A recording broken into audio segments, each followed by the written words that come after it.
Hello, yes. I was going to pose as John Howard, or the Queen, but, well, their masks aren't that easy to find.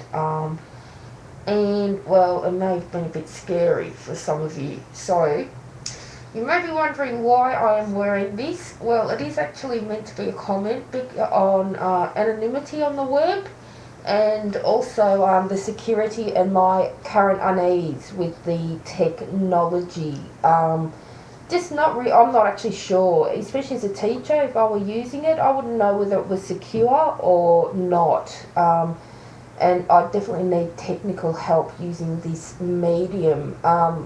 Yeah, in grade 6 I remember we had 3 new school computers, and they were basically orange screens, and we were thrilled that that was for the whole of the primary school. And I also remember my dad bringing home his first laptop, and it pretty much looked more like a sewing machine. So that's where I came from. And even as an undergrad, yeah, computers were basically used as word processors. The internet wasn't even a compulsory. I don't think our school library was on the net, the catalogue. So yes, it's come a long way in 10 years. So quickly must comment. It's a great cost-saving device, I think, for the unis. I remember undergrad, we used to get handed out everything, and now we get to print it out, so the costs shifted to the student. Just a suggestion, readings are great, but maybe a reader next year. It's costing me a fortune in ink. Anyway, yes, this whole thing is challenging me, but luckily a lot of the technology is very user-friendly these days, so yeah, I still find it amazing that I'm sitting here making a video. In a classroom context, I don't think I'll pretend that I'm particularly savvy. The youth are going to know a lot more, and hey, they can teach me. That's a great thing. Yeah, but is it equitable? That's what I wonder. From my school rounds, I know all the. I was in a private school, and they had interactive whiteboards in every classroom, and also from grade 5 onwards they all had laptops, whereas in a couple of the state schools they had none. I know there are some, but it's not like, say, a $500 set of readers is a lot more affordable across the all schools, as opposed to, say, $10,000 interactive whiteboard. And it's actually used as a currency. It looks great, and therefore parents think, hey, it must be great. And that's another point. I think this technology has got fantastic potential, but like anything else, if not taught properly, it can become as boring as batshit. Yeah, I'm looking at all the blogs at the moment. I haven't looked at, actually haven't looked at any of the videos, just so I can make my comment without, being influenced by any others.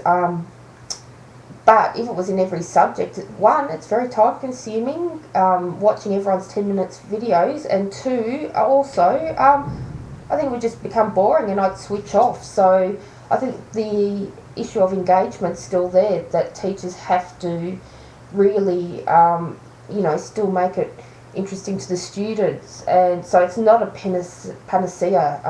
All technology, there's good and bad, destructive, constructive.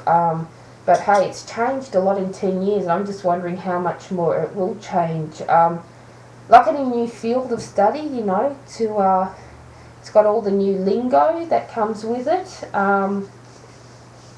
Yeah, and I'm still trying to learn the lingo.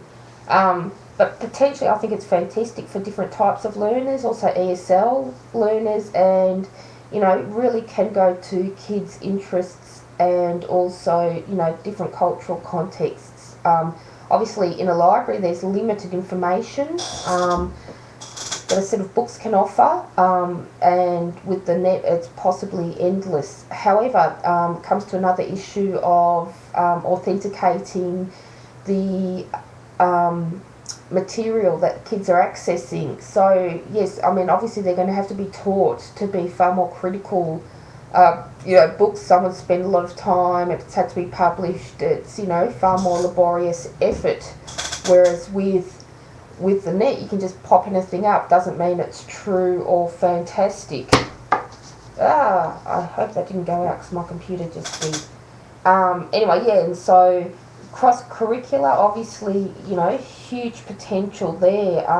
But the fact that the kids are now part of a global international network, really, I have to look at forms of identity, new forms, also the virtual world, and the social context is now becoming a virtual context. But my mum, who's 60 something, has just gotten onto the net, and as she stated, it's not brain surgery.